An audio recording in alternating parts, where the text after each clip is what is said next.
आज मैं आपको एक ऐसी बात बताने जा रहा हूं जिस पर शायद आपको यकीन ही ना हो।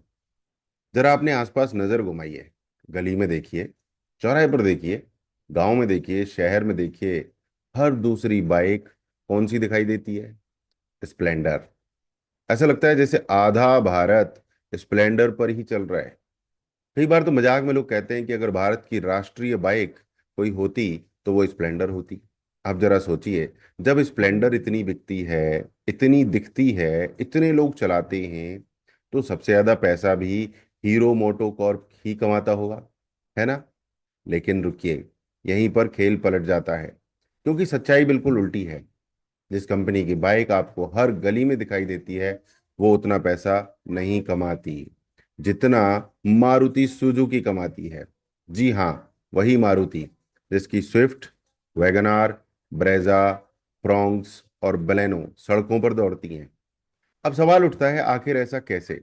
जब हीरो की बाइक हर जगह है, तो पैसा मारुति ज्यादा कैसे कमा रही है? इसका जवाब समझिए।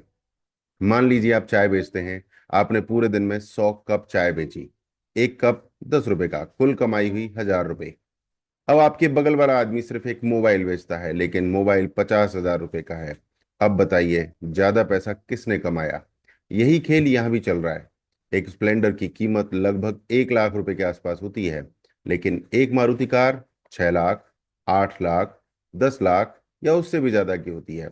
यानी मारुति को उतने पैसे कमाने के लिए उतने ज्यादा ग्राहक नहीं चाहिए जितने हीरो को चाहिए। और यहीं से असली बिजनेस का खेल शुरू होता है। हीरो संख्या का खेल खेलता है, मारुति मूल्य का खेल खेलती है। हीरो लाखों बाइक बेचता है, लेकिन मारुति हर ग्राहक से कहीं ज्यादा पैसा कमाती है।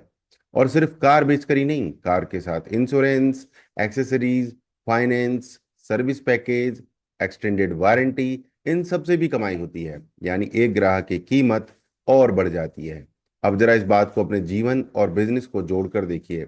बहुत सारे लोग सिर्फ भीड़ के पीछे भागते हैं, ज्यादा ग्राहक, ज्यादा फॉलोअर्स, ज्यादा व्यूज, लेकिन असली खेल हमेशा ज्यादा मूल्य का होता है। जरूरी नहीं कि सबसे ज्यादा दिखाई दे वही सबसे ज्यादा पैसा भी कमा रहा हो।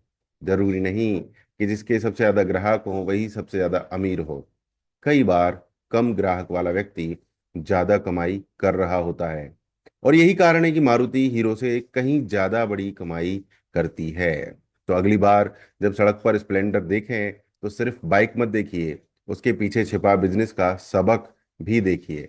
दुनिया में हमेशा ज्यादा दिखने वाला ही सबसे ज्यादा कमाने वाला नहीं होता। कई बार असली खिलाड़ी वो होता है जो कम दिखाई देता है, लेकिन ज्यादा कमाता है। अब कमेंट में बताइए, अगर हीरो कल अपनी कार लॉन्च कर दे तो क्या वो मारुति को टक्कर दे पाएगा, या मारुति का राज ऐसे ही चलता रहेगा? कमेंट करके अपनी राय जरूर बताइए।